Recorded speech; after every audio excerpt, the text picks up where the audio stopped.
अस्सलाम वालेकुम वरहमतुल्लाहि वबरकातुहू। व्यूअर्स, कैसे हैं आप?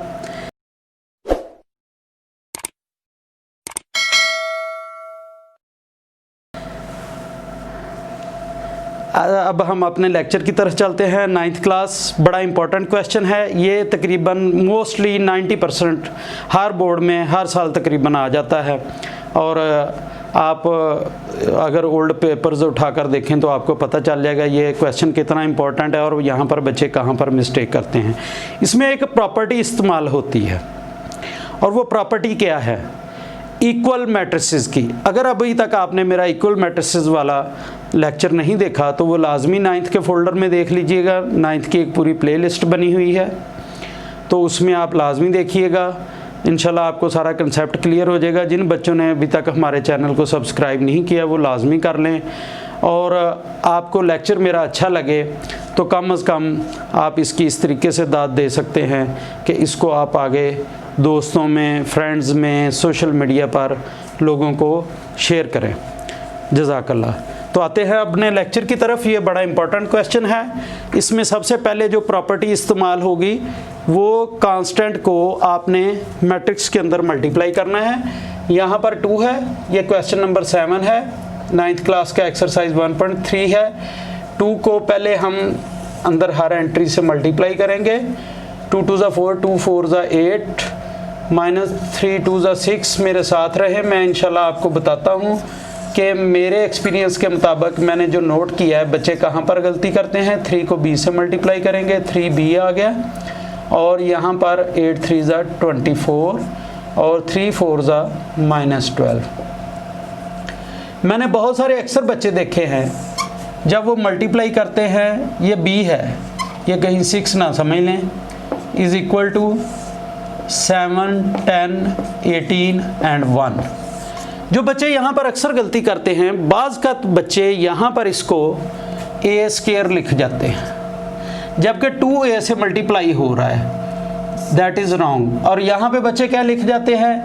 b³, that is wrong. ये बात आपने याद रखनी है और ये मिस्टेक नहीं करनी। अब हम क्या करेंगे? ऐड करेंगे। अगर आपने एडिशन ऑफ मैट्रिसेस वाला मेरा लेक्चर नहीं देखा तो वो लाजमी देख लें। करस्पॉन्डिंग एंट्रीज ऐड करेंगे। करस्पॉन्डिंग एंट्रीज में पिछले लेक्चर्स में बड़े अच्छे तरीके से समझा चुका हूँ। अब बाज़ का बच्चे यहाँ पे क्या मिस्टेक करते हैं, वो इसको 11b लिख जाते हैं। जिनका अलजबरा वीक होता है वो इसको 11b लिख जाते हैं। तो ये बच्चों को बताएं कि b एक अलहदा वैल्यू है, इसके साथ कोफिशिएंट है और ये कांस्टेंट है सिर्फ। तो ये उसके अंदर इसी तरीके से ऐड हो सकती है, जबकि 8 3 के साथ ऐड नहीं होगा। ये बेसिक अलजबरा की प्रॉब्लम्स हैं जो अक्सर बच्चों के साथ होती हैं। इंशाल्लाह इस पे पूरा लेक्चर आएगा, उसके लिए इंतज़ार करें। 2a - 12 इज़ इक्वल टू 7 10 18 1,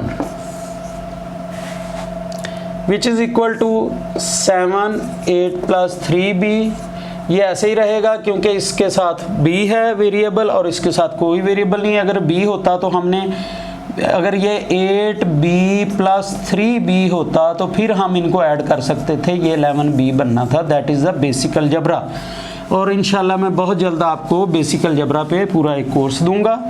यहाँ पर आप देखें, ये 6 माइनस किया तो ये 18 आ गया, ये आ गया 2a - 12 इज़ इक्वल टू 7 10 18 और 1। अब ये इक्वल मैट्रिक्स पहले से गिवन है, ये इक्वल मैट्रिक्स पहले से गिवन है। अब यहाँ पे देखें इक्वल मैट्रिक्स कब होते हैं, ये गिवन है अब हमारे पास, जब पहली एंट्री पहली के बराबर होगी, दूसरी दूसरी के बराबर होगी। अगर ये इक्वल मैट्रिसेस हैं, पहले से ही हमें गिवन है कि ये दोनों इक्वल हैं, तो ये 7 7 के बराबर आ गया। तो आपके पास आ गया 8 + 3b इज़ इक्वल टू 10। 18 18 के बराबर आ गया। इनको आप लिखना चाहें तो लिख लें, अगर ना लिखना चाहें तो बेशक ना लिखें। हमारा सिर्फ कांस्टेंट के साथ तल्लक है, इसलिए यही हम लिखेंगे। उसको लिखने की ज़रूरत भी नहीं है। और दूसरा आ गया 2a - 12 इज़ इक्वल टू 1।